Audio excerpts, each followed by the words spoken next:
नमस्कार दर्शक बंधु आपणको आम चैनल को स्वागत।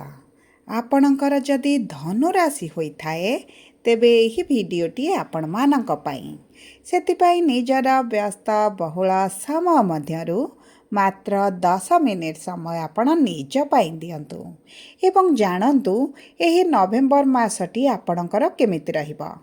देखंतु एही नवेम्बर मासर राशिफलटी अन्य मास गुड़िक परि सामान्य राशिफल नुहे, कारण एही नवेम्बर मासरे देवगुरु बृहस्पतिंकर चलन रे हेउची गोटे बड़ परिवर्तन, जहा फल रे आपणक जीवन रे निश्चित भाव रे बड़ परिवर्तन आपण देखिबे।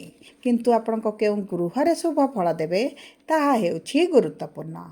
देखंतु गुरु आपणकर केंद्र रे विराजमान होइथिले, किंतु आपणकर अष्टम गृह को गोचर करिसंती एवं सेही गृहर शुभाशुभ फल को द्विगुणित करबा पई जाउछंती। देखंतु गुरु हेउछंती शुभ कार्यर कारक ग्रह, तेणु करी जेतेबेले से जो गृह रे विराजमान करंती सेही गृह अशुभ हेउ बा शुभ हेउ सेही गृह रे शुभाशुभ फल को वृद्धि करिवे।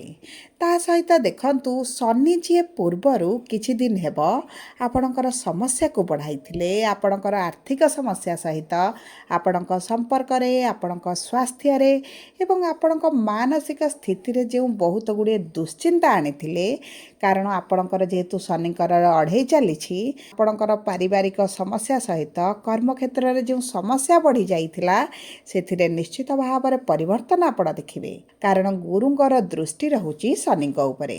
तेणु करी शनिकर क्रूर प्रभाव रे निश्चित भाव में धीरे धीरे परिवर्तन आसिबो। ता सहित एही नवेम्बर मासरे तीनोटी प्रमुख ग्रह करुछंती परिवर्तन। 16 नवेम्बर रे सूर्य, 26 नवेम्बर रे शुक्र एवं 23 नवेम्बर रे बुध करुछंती बक्री चलन एवं सबुठारु गुरुत्वपूर्ण हला शनि 27 नवेम्बर रे बक्री रुहेबे मार्गी, जहाँ फल रे आपणकर अढ़ई रे जो जहाँ फल रे आपणकर शनिक अढ़ई रे जो समस्याटी बहुत अधिक रही से निश्चित भाव में परिवर्तन आसिबो।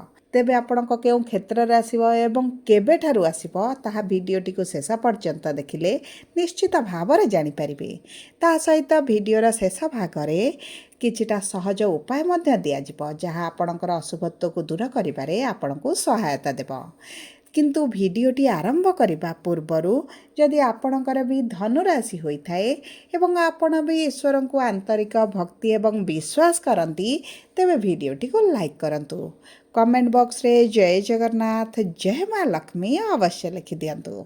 ता सहित आम सह जोगाजोग करबा पाई चाहुथिले वीडियोर मध्य भाग रे एक व्हाट्सएप नंबर टी दिया जाइछि, जो नंबर साहाय्य रे आपण आम सह जोगाजोग करी निजर नूतन कुंडली प्रस्तुत करि परिबे, कुंडली विश्लेषण कराई परिबे किंबा चाकरी विवाह व्यवसाय प्रेम संपर्क शिक्षा स्वास्थ्य को नहीं किछि समस्या रहिछि ताहार सहजरे एवं स्वल्प मूल्य रे समाधान करि परिबे। सेतिपई आपण आम सह वीडियोर शेष पर्यंत जोड़ी होई रुहंतु एवं व्हाट्सएप नंबर माध्यम रे आम सह जोगाजोग करंतु। एबे आसंतु सर्वप्रथमे जानिबा आपणक कर्म क्षेत्र आपणकर चाकरी व्यवसाय किभଳି रहिबो। देखंतु आपणकर दशम गृह हेउची कर्म क्षेत्रर गृह एवं नवम गृह हेउची आपणकर भाग्यर गृह। देखंतु भाग्यर बिना सपोर्ट रे आपण कोनोसी कर्म क्षेत्र रे शुभ परिवर्तन देखिबे नाही। देखंतु आपणक भाग्यर स्वामी हेउछंती सूर्य, जे आपणकर एकादश गृह रे नीच स्थिति रे विराजमान करिसंती एवं 16 नवेम्बर दिन आपणकर द्वादश गृह को गोचर करिवे। ता सहित भाग्यर गृह रे केतु मध्य विराजमान करिसंती। देखंतु भाग्यर स्वामी सूर्य जेतेबेले एकादश गृह रे नीच रे अछंती एवं सेठारे नीचभंग राजयोग बनाउछंती, आपणकर एही राजयोगर निश्चित भाव में शुभ फल पड़िबो। आपण जदि एही 16 नवेम्बर पूर्वरु किछिटा इन्वेस्ट करूछंती आपनको सेथिरे निश्चित भाव में लाभ मिलिबो। किंतु मने रखंतु 16 नवेम्बर परे सूर्य जेतेबेले द्वादश गृह को गोचर करिवे एवं द्वादश गृह रे शुभ फल प्रदान करिवे नाही, कारण 16 नवेम्बर परे आपणकर कॉन्फिडेंस कमिला भली आपण अनुभव करिवे। कार्य प्रति एते आग्रह बढ़िबनी, आपण किछिटा लॉस मध्ये देखि पारंती। कोनोसी नूतन इन्वेस्टमेंट जदि करबा पई चाहुचंती ताहा मध्ये आपण न करबा आपणक पई उचित रहिबो एवं विशेष भाव में आपण तरबर होई कोनोसी निष्पत्ति नियंतु नाही, कारण आपणकर बुध एवं मंगल जेहेतु एकत्र अच्छा ଅଛନ୍ତି ଦ୍ୱାଦଶ ଗୃହରେ ଆପଣଙ୍କ କର୍ମକ୍ଷେତ୍ରର ସ୍ୱାମୀ ଆପଣଙ୍କ ବାଣୀରେ ନିଶ୍ଚିତ ଭାବରେ ଆପଣଙ୍କୁ ଧ୍ୟାନ ଦେବାକୁ ପଡ଼ିବ। ତା ସହିତ ଆପଣ ଯଦି କିଛି ନୂତନ ଚାକିରି ପାଇଁ ନୂତନ ବ୍ୟବସାୟ ଆରମ୍ଭ କରିବା ପାଇଁ ଚାହୁଁଛନ୍ତି ତେବେ 16 ନଭେମ୍ବର ପୂର୍ବରୁ ଆପଣଙ୍କ ପାଇଁ ବହୁତ ଅଧିକ ଭଲ ରହିଛି।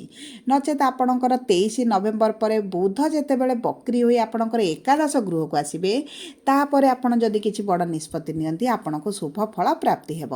ମନେ ରଖନ୍ତୁ 16 ନଭେମ୍ବରରୁ 23 ନଭେମ୍ବର ମଧ୍ୟରେ କୌଣସି ବି ବଡ଼ ନିଷ୍ପତ୍ତି ନିଅନ୍ତୁ ନାହିଁ କିମ୍ବା କୌଣସି ସଂସ୍ଥାରେ ନିଜର ଅର୍ଥକୁ ବିନିଯୋଗ କରନ୍ତୁ ନାହିଁ।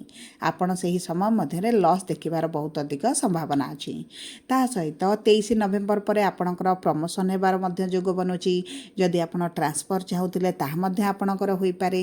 ବିଶେଷ ଭାବରେ ଆପଣଙ୍କ ଉଚ୍ଚ ଅଧିକାରୀଙ୍କ ସହିତ ଆପଣଙ୍କର ଯେଉଁ ସମସ୍ୟା ଚାଲିଛି ଆପଣ ଆପଣଙ୍କ କର୍ମକ୍ଷେତ୍ରରେ ଯେଉଁ ଅସନ୍ତୋଷ ଅନୁଭବ କରୁଛନ୍ତି ଶତ୍ରୁ ବୃଦ୍ଧି ହେଲା ଭଳି ଅନୁଭବ କରୁଛନ୍ତି ରାଜନୀତି ଆପଣଙ୍କ ବିରୁଦ୍ଧରେ ଚାଲିଛି ବୋଲି ଭାବୁଛନ୍ତି ତାହା ଆପଣଙ୍କର ପରିବର୍ତ୍ତନ 23 ନଭେମ୍ବର ପରେ ଆପଣଙ୍କର ଦେଖାଯିବ। ଏବଂ ଦେଖନ୍ତୁ ଯଦି ଆପଣଙ୍କୁ କୌଣସି ମିଥ୍ୟା କେସ୍ରେ ମିଥ୍ୟା ଆଲିଗେସନରେ ପୋଲିସ କୋର୍ଟ କଚେରୀରେ ଆପଣଙ୍କୁ ଫସା ଯାଇଛି ତେବେ ମଧ୍ୟ ଆପଣ ପରିବର୍ତ୍ତନ ଦେଖିବେ। କିନ୍ତୁ ମନେ ରଖନ୍ତୁ ଯେକୌଣସି କାର୍ଯ୍ୟ କରୁଛନ୍ତି ଯେକୌଣସି କାଗଜପତ୍ରରେ ଦସ୍ତଖତ କରୁଛନ୍ତି ଆପଣ ଭଲ ଭାବରେ ପଢ଼ି ବୁଝି ବିଚାରି କରିବା ଆପଣଙ୍କ ପାଇଁ ଏହି ନଭେମ୍ବର ମାସରେ ବହୁତ ଅଧିକ ଶୁଭଦାୟକ ରହିବ। ତା ସହିତ ଯଦି ଆପଣ କିଛି ପାର୍ଟନରସିପ୍ରେ ବ୍ୟବସାୟ କରୁଛନ୍ତି ତେବେ ମଧ୍ୟ ଆପଣଙ୍କ ବ୍ୟବସାୟରେ ଯଦି ଲସ୍ ଦେଖୁଛନ୍ତି ଆପଣଙ୍କୁ ଏତେଟା ଲାଭ ହେଲା ଭଳି ଅନୁଭବ ହେଉନି ଆପଣଙ୍କର ଅର୍ଥ ବୁଡ଼ିଗଲା ଭଳି ଲାଗୁଛି ତେବେ ଆପଣଙ୍କୁ ଏହି ମାସରେ ଶୁଭ ଫଳ ନିଶ୍ଚିତ ଭାବରେ ମିଳିବ। କାରଣ ଆପଣଙ୍କର ପାର୍ଟନରସିପ୍ ବ୍ୟବସାୟର ସ୍ୱାମୀ ହେଉଛନ୍ତି ବୁଧ ଯିଏ ଆପଣଙ୍କର ମଙ୍ଗଳଙ୍କ ସହିତ ବିରାଜମାନ କରିଛନ୍ତି। ଆପଣ ଊର୍ଜାବାନ ହୋଇ କାର୍ଯ୍ୟ କରିବେ ବହୁତ ଅଧିକ ବ୍ୟବସାୟକୁ ନେଇ ଟ୍ରାଭେଲ୍ କରିବାକୁ ପଡ଼ିପାରେ କିନ୍ତୁ ଏହି ଟ୍ରାଭେଲର ନିଶ୍ଚିତ ଭାବରେ ଫଳ ଆପଣଙ୍କୁ ପ୍ରଦାନ କରିବେ। କିନ୍ତୁ ଦେଖନ୍ତୁ ଯଦି ଆପଣ ନୂତନ ବ୍ୟବସାୟ ଆରମ୍ଭ କରିବା ପାଇଁ ଚାହୁଁଛନ୍ତି କିନ୍ତୁ ଆପଣଙ୍କର ଅର୍ଥର ଅଭାବ ପାଇଁ ଆପଣଙ୍କର ବ୍ୟବସାୟଟି ରହିଯାଉଛି ବିଭିନ୍ନ ପ୍ରକାର ସମସ୍ୟା ରହୁଛି କିମ୍ବା ଆପଣ ଦ୍ୱନ୍ଦ୍ୱରେ ରହୁଛନ୍ତି ଯେ ବ୍ୟବସାୟ ଆରମ୍ଭ କରିବେ ନା କରିବେ ନାହିଁ କେବେ ଆରମ୍ଭ କରିବେ କେଉଁ ବ୍ୟବସାୟ କରିବେ ତେବେ ଆପଣଙ୍କର ଏହି 16 ନଭେମ୍ବର ପୂର୍ବରୁ ବଡ଼ ନିଷ୍ପତ୍ତି ନେଲେ ଆପଣଙ୍କୁ ନିଶ୍ଚିତ ଭାବରେ ଶୁଭ ଫଳ ମିଳିବ। ଯଦି ଆମେ ଆପଣଙ୍କର ଆର୍ଥିକ କ୍ଷେତ୍ରକୁ ଦେଖିବା ତେବେ ଆପଣଙ୍କର ଦ୍ୱିତୀୟ ଗୃହର ସ୍ୱାମୀ ହେଉଛନ୍ତି ଶନି ଯିଏ ଆପଣଙ୍କର ଚତୁର୍ଥ ଗୃହରେ କେନ୍ଦ୍ରରେ ବିରାଜମାନ କରିଛନ୍ତି କିନ୍ତୁ ବକ୍ରି ସ୍ଥିତିରେ ରହିଛନ୍ତି। 27 ନଭେମ୍ବର ଦିନ ଶନି ବକ୍ରିରୁ ହେଇଯିବେ ମାର୍ଗୀ।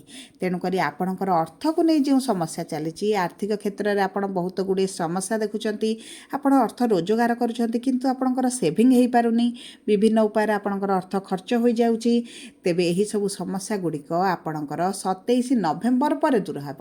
କାରଣ ଶନି ଯେହେତୁ ବକ୍ରି ଅଛନ୍ତି ଆପଣଙ୍କର ସମସ୍ୟାକୁ ନିଶ୍ଚିତ ଭାବରେ ବୃଦ୍ଧି କରୁଥିବେ। ଆପଣଙ୍କର ଯଦି ଅର୍ଥ କେଉଁଠି ଫସି ରହିଛି ତାହା ଆପଣଙ୍କୁ ମିଳିଯିବ। ଆପଣଙ୍କର PF ପଇସା ହେଉ ସାଲାରୀ ହେଉ କିମ୍ବା ଆପଣଙ୍କର ଫଣ୍ଡ କୌଣସି ଜାଗାରେ ଫସିକି ରହିଛି ଆପଣ ବାରମ୍ବାର ଦୌଡ଼ିବା ସତ୍ତ୍ୱେ ମଧ୍ୟ ଆପଣଙ୍କୁ ମିଳୁନାହିଁ ତାହା ମଧ୍ୟ ମିଳିବା ଆରମ୍ଭ ହୋଇଯିବ କିନ୍ତୁ ଆପଣଙ୍କୁ ଟିକେ କଠୋର ହେବାକୁ ପଡ଼ିବ। ତା ସହିତ ଆପଣ 27 ନଭେମ୍ବର ପରେ ଅଧିକାଂଶ ଆପଣଙ୍କର କରଜକୁ ମଧ୍ୟ ଶୁଝିବା ପାଇଁ ସକ୍ଷମ ହେବେ। ଆପଣଙ୍କର ଯେଉଁ କରଜ ଗୁଡ଼ିକ ବଢ଼ି ଚାଲିଛି ଆପଣ ଏପଟ ସେପଟ କରି ଆପଣଙ୍କର ଟଙ୍କାକୁ ମ୍ୟାନେଜ୍ କରୁଛନ୍ତି ତାହା ମଧ୍ୟ ଆପଣ ଧୀରେ ଧୀରେ କଣ୍ଟ୍ରୋଲକୁ ଆଣିବା ଆରମ୍ଭ କରିବେ। ଯଦି ଆମେ ଦେଖିବା ଆପଣଙ୍କର ବିବାହର ଯୋଗକୁ ବା ବୈବାହିକ ସମ୍ପର୍କକୁ ତେବେ ଦେଖନ୍ତୁ ବିବାହର ଗୃହର ସ୍ୱାମୀ ହେଉଛନ୍ତି ବୁଧ ଯିଏ ଆପଣଙ୍କର ମଙ୍ଗଳଙ୍କ ସହିତ ବିରାଜମାନ ହୋଇଛନ୍ତି। ଦେଖନ୍ତୁ ସପ୍ତମ ଗୃହର ସ୍ୱାମୀ ଯେହେତୁ ଦ୍ୱାଦଶରେ ଅଛନ୍ତି ଆପଣଙ୍କ ରାଶିର ସ୍ୱାମୀ ଅଷ୍ଟମରେ ଅଛନ୍ତି କିନ୍ତୁ ସପ୍ତମ ସ୍ୱାମୀଙ୍କ ଉପରେ ଗୁରୁଙ୍କର ଦୃଷ୍ଟି ରହୁଛି ଆପଣଙ୍କର 23 ନଭେମ୍ବର ପରଠାରୁ ସମ୍ପର୍କରେ ବଡ଼ ପରିବର୍ତ୍ତନ ଆସିବ। କିନ୍ତୁ ଏହି ମାସରେ ଆପଣଙ୍କ ସାଥୀଙ୍କର ସ୍ୱାସ୍ଥ୍ୟକୁ ଆପଣଙ୍କୁ ଜଗିବା ପାଇଁ ପଡ଼ିବ। ସାଥୀଙ୍କର ଚର୍ମରେ କିଛିଟା ସମସ୍ୟା ଦେଖା ଦେଇପାରେ ତାଙ୍କ ଇମ୍ୟୁନିଟି କମ୍ କାରଣରୁ କିଛିଟା ଥଣ୍ଡା ଜ୍ୱର ଖାସ ସର୍ଦ୍ଦି ଏହିଭଳି ଛୋଟ ଛୋଟ ସମସ୍ୟା ମଧ୍ୟ ବଢ଼ିପାରେ କିନ୍ତୁ ଦେଖନ୍ତୁ ଗୁରୁଙ୍କର ଦୃଷ୍ଟି ଯେହେତୁ ଦ୍ୱାଦଶ ଗୃହକୁ ଦ୍ୱିତୀୟ ଗୃହକୁ ରହୁଛି ଆପଣଙ୍କ ସାଥୀଙ୍କର ଯଦି ପୂର୍ବରୁ କିଛିଟା ଡାଇଜେସନରେ ସମସ୍ୟା ପେଟରେ ସମସ୍ୟା ଏହିଭଳି ସମସ୍ୟା ଆପଣ ଦେଖୁଥିଲେ ସେଥିରେ ନିଶ୍ଚିତ ଭାବରେ ପରିବର୍ତ୍ତନ ଦେଖିବେ। କିନ୍ତୁ 23 ନଭେମ୍ବର ପର୍ଯ୍ୟନ୍ତ ଆପଣଙ୍କ ସମ୍ପର୍କ ଉପରେ ଆପଣଙ୍କୁ ଟିକେ ନରମତା ରଖିବାକୁ ପାଇଁ ପଡ଼ିବ ଆପଣଙ୍କ ବାଣୀକୁ ନିୟନ୍ତ୍ରଣ କରିବା ପାଇଁ ପଡ଼ିବ କାରଣ ଏହି ସମୟ ମଧ୍ୟରେ ଝଗଡ଼ା ମନମାଳିନ ମତଭେଦ ଦେଖା ଦେଇପାରେ ଆପଣ ପରିବାର ଠାରୁ ଅଲଗା ରହିପାରନ୍ତି ଆପଣଙ୍କ ସାଥୀ ଆପଣଙ୍କ ଠାରୁ ଅଲଗା ରହିପାରନ୍ତି। ସେଥିପାଇଁ ଆପଣଙ୍କ ସମ୍ପର୍କରେ ମଧୁରତା ଆଣିବା ପାଇଁ ହେଲେ ଆପଣ ଉଭୟକୁ ନିହାତି ଭାବରେ ସମ୍ପର୍କରେ ମ୍ୟାନେଜମେଣ୍ଟ ବଢ଼ାଇବାକୁ ପଡ଼ିବ। ଏବଂ ଦେଖନ୍ତୁ ଏହି ସମୟ ମଧ୍ୟରେ ଯଦି କୌଣସି ଦମ୍ପତି ଅଲଗା ହେବା ପାଇଁ ଚାହୁଁଛନ୍ତି ତାଙ୍କ ପାଇଁ ମଧ୍ୟ ଶୁଭ ସମୟ ରହିଛି। ଆପଣ ଯଦି ଡାଇଭର୍ସ ମେଣ୍ଟେନାନ୍ସ ପାଇଁ ଆପ୍ଲାଏ କରିଛନ୍ତି ସେଥିରେ ମଧ୍ୟ ଆପଣଙ୍କୁ ସଫଳତା ମିଳିପାରେ। କିନ୍ତୁ 23 ନଭେମ୍ବର ପରେ ବୁଧ ଯେତେବେଳେ ଆପଣଙ୍କର ଏକାଦଶ ଗୃହକୁ ଆସିବେ ମନସ୍କାମନାର ଗୃହକୁ ଆସିବେ ଲାଭର ଗୃହକୁ ଆସିବେ ଏହି ସମୟରେ ଆପଣଙ୍କୁ ଶୁଭ ଫଳ ପ୍ରଦାନ ପ୍ରଦାନ କରିବେ, କାରଣ ମିତ୍ରଙ୍କ ଗୃହରେ ବୁଧଙ୍କର ଶୁଭ ଫଳ ବୃଦ୍ଧି ହୋଇଥାଏ। ଆପଣ ଯଦି ଉଭୟ ଏକତ୍ର ହେବା ପାଇଁ ଚେଷ୍ଟା କରିବେ, ଆପଣ ନିଶ୍ଚିତ ଭାବରେ ଏକତ୍ର ହୋଇପାରନ୍ତି। ଆପଣଙ୍କ ପରିବାର ଠାରୁ ଉଭୟ ଯଦି ଅଲଗା ରହିବା ପାଇଁ ଚାହୁଁଛନ୍ତି, ଶାଶୁଘର ଠାରୁ ଅଲଗା ରହିବା ପାଇଁ ଚାହୁଁଛନ୍ତି, ତାହା ମଧ୍ୟ ଆପଣଙ୍କର ହୋଇଯାଇପାରେ। ଏବଂ ଦେଖନ୍ତୁ, ଯେଉଁମାନେ ବିବାହ କରିବା ପାଇଁ ଚାହୁଁଛନ୍ତି, ଆପଣଙ୍କର ମନପସନ୍ଦର ପ୍ରସ୍ତାବ ଆସୁନି, ବିବାହରେ ସମସ୍ୟା ଆସୁଛି, ତେବେ ଆପଣଙ୍କୁ ଏହି ମାସର ଶେଷ ଅର୍ଦ୍ଧରେ ଆପଣଙ୍କୁ ଶୁଭ ଫଳ ପ୍ରାପ୍ତି ହେବ। ଆପଣଙ୍କର ମନପସନ୍ଦର ପ୍ରସ୍ତାବ ଆସିବ, ଆପଣଙ୍କର ବିବାହ ଠିକ୍ ହୋଇପାରେ। ଯେଉଁମାନେ ପ୍ରେମ ସମ୍ପର୍କରେ ଅଛନ୍ତି, ପ୍ରେମ ବିବାହ କରିବା ପାଇଁ ଚାହୁଁଛନ୍ତି, ସେମାନଙ୍କ ପାଇଁ ମଧ୍ୟ ବହୁତ ଭଲ ସମୟ ରହିଛି। ତା ସହିତ ଆପଣ ଯଦି ଦ୍ୱିତୀୟ ବିବାହ କରିବା ପାଇଁ ଚାହୁଁଛନ୍ତି, ସେଥିରେ ମଧ୍ୟ ଆପଣଙ୍କୁ ଶୁଭ ଫଳ ପ୍ରାପ୍ତି ହେବ। ଯଦି ଆମେ ଆପଣଙ୍କର ପ୍ରେମ ସମ୍ପର୍କକୁ ଦେଖିବା, ତେବେ ବୃହସ୍ପତିଙ୍କର ଦୃଷ୍ଟି ଆପଣଙ୍କର ଦ୍ୱିତୀୟ ଦ୍ୱାଦଶରେ ଥିବା ସହିତ ଆପଣଙ୍କର ସାଥୀଙ୍କର ଆପଣଙ୍କ ପ୍ରତି ଡୋମିନାଣ୍ଟ ନେଚର ବଢ଼ିବ, ଆପଣଙ୍କୁ କଣ୍ଟ୍ରୋଲ କରିବା ପାଇଁ ଚାହିଁବେ, କାରଣ ସୂର୍ଯ୍ୟଙ୍କର ଦୃଷ୍ଟି ଆପଣଙ୍କ ପଞ୍ଚମ ଗୃହକୁ ରହୁଛି। ତେଣୁକରି ଆପଣଙ୍କ ସାଥୀଙ୍କର ଜିଦି ସ୍ୱଭାବ ମଧ୍ୟ ବଢ଼ିପାରେ। କିନ୍ତୁ ଗୁରୁଙ୍କର ଯେହେତୁ ପଞ୍ଚମ ଦୃଷ୍ଟି ଏବଂ ନବମ ଦୃଷ୍ଟି ଆପଣଙ୍କର ଚତୁର୍ଥ ଏବଂ ଦ୍ୱାଦଶ ଗୃହକୁ ରହୁଛି, ଆପଣଙ୍କ ସମ୍ପର୍କରେ ଏତେଟା ସମସ୍ୟା ଆପଣ ଦେଖିବେନି। କିନ୍ତୁ ଆପଣଙ୍କ ସମ୍ପର୍କରେ ଏତେ ଝଗଡ଼ା ପରେ ମଧ୍ୟ ବ୍ରେକଅପ୍ ଭଳି ପରିସ୍ଥିତି ସୃଷ୍ଟି ହେବ ନାହିଁ। ଉଭୟ କୌଣସି ବଡ଼ ନିଷ୍ପତ୍ତି ମଧ୍ୟ ନେଇପାରନ୍ତି। ଯଦି ଆମେ ଆପଣଙ୍କର ଶିକ୍ଷାକୁ ଦେଖିବା, ତେବେ ପଞ୍ଚମ ଗୃହର ସ୍ୱାମୀ ହେଉଛନ୍ତି ମଙ୍ଗଳ, ଯିଏ ଆପଣଙ୍କର ଦ୍ୱାଦଶ ଗୃହରେ ବିପରୀତ ରାଜଯୋଗ ବନାଇଛନ୍ତି। ଯଦି ଆପଣଙ୍କର ଶିକ୍ଷା ସମ୍ବନ୍ଧିତ କୌଣସି ବି ସମସ୍ୟା ଚାଲିଥିଲା, ଆପଣ କୌଣସି ଟେନସନରେ ଥିଲେ, କନଫ୍ୟୁଜନରେ ଥିଲେ, ତେବେ ଏହି ବିପରୀତ ଭଳି ପରିସ୍ଥିତିରୁ ଆପଣଙ୍କୁ ମଙ୍ଗଳ ନିଶ୍ଚିତ ଭାବରେ ବାହାରକୁ ଆଣିବେ। ଆପଣ ନିଜ କ୍ୟାରିୟର ସମ୍ବନ୍ଧିତ କିଛି ବଡ଼ ନିଷ୍ପତ୍ତି ନେଇପାରନ୍ତି। ଆପଣ ଘରଠାରୁ ବାହାରେ ରହି ପାଠ ମଧ୍ୟ ପଢ଼ିପାରନ୍ତି। ଯଦି ଆପଣ ବିଦେଶ ଯିବାକୁ ଚାହୁଁଥିଲେ, ଏହା ମଧ୍ୟ ଆପଣଙ୍କ ପାଇଁ ଶୁଭଦାୟକ ରହିବ। ଯଦି ଆମେ ଦେଖିବା ଆପଣଙ୍କର ସ୍ୱାସ୍ଥ୍ୟକୁ, ତେବେ ଦେଖନ୍ତୁ, ପ୍ରଥମ ଗୃହର ସ୍ୱାମୀ ହେଉଛନ୍ତି ଦେବଗୁରୁ ବୃହସ୍ପତି, ଅଷ୍ଟମରେ ଉଚ୍ଚ ସ୍ଥିତିରେ ବିରାଜମାନ କରିଛନ୍ତି। 16 ନଭେମ୍ବର ପରେ ସୂର୍ଯ୍ୟ ଆପଣଙ୍କର ଦ୍ୱାଦଶ ଗୃହକୁ ଆସିବେ, ଯାହାଫଳରେ ଆପଣଙ୍କର ଆଖିରେ ସମସ୍ୟା, ମୁଣ୍ଡ ବ୍ୟଥା, ପାଦରେ ଯନ୍ତ୍ରଣା, ଆପଣଙ୍କୁ ଟିକେ ୱିକନେସ୍ ଲାଗିପାରେ, ଥକାପଣ ଅନୁଭବ କରିପାରନ୍ତି। ଏହିଭଳି ଛୋଟ ଛୋଟ ସମସ୍ୟା ଆପଣ 16 ନଭେମ୍ବର ପରେ ଦେଖିବେ। କିନ୍ତୁ ଆପଣଙ୍କର ତା ପୂର୍ବରୁ ଯଦି ସ୍ୱାସ୍ଥ୍ୟରେ କିଛିଟା ସମସ୍ୟା ଚାଲିଥିଲା, ବିଶେଷ ଭାବରେ ପେଟରେ ସମସ୍ୟା ଚାଲିଥିଲା, ଆପଣ ସେଥିରେ ନିଶ୍ଚିତ ଭାବରେ ଆରାମ ଅନୁଭବ କରିବେ। ସବୁ ପରେ ଅଶୁଭତ୍ୱକୁ ଦୂର କରିବା ପାଇଁ ଆପଣ ପ୍ରତିଦିନ ହନୁମାନ ଚାଳିଶା ପାଠ କରନ୍ତୁ। ଏହି ମାସରେ ସୂର୍ଯ୍ୟଙ୍କର ବୀଜ ମନ୍ତ୍ର 108 ଥର ପାଠ କରନ୍ତୁ। ପ୍ରାତଃ ସମୟରେ ସୂର୍ଯ୍ୟଙ୍କୁ ଜଳ ଅର୍ପଣ କରନ୍ତୁ। ଗୁରୁଙ୍କର ବୀଜ ମନ୍ତ୍ର ମଧ୍ୟ ଜପ କରନ୍ତୁ। ତା ସହିତ ଯେହେତୁ ଶନିଙ୍କର ଅଢ଼େଇ ଚାଲିଛି, ଶନିଙ୍କର ବୀଜ ମନ୍ତ୍ର ମଧ୍ୟ 108 ଥର ପ୍ରତିଦିନ ସନ୍ଧ୍ୟା ସମୟରେ ଜପ କରନ୍ତୁ। ଏହା ଆପଣଙ୍କୁ ଶୁଭାଶୁଭ ଫଳକୁ ବୃଦ୍ଧି କରିବ। ଯଦି ଆପଣଙ୍କର ଧନୁ ରାଶି ହୋଇଥାଏ, ଭିଡ଼ିଓଟି କିଭଳି ଲାଗିଲା କମେଣ୍ଟ ବକ୍ସରେ ଲେଖି ଜଣାନ୍ତୁ। ଯଦି ପ୍ରଥମ ଥର ଆମ ଚ୍ୟାନେଲକୁ ଆସିଛନ୍ତି, ଚ୍ୟାନେଲଟିକୁ ସବସ୍କ୍ରାଇବ୍ କରନ୍ତୁ।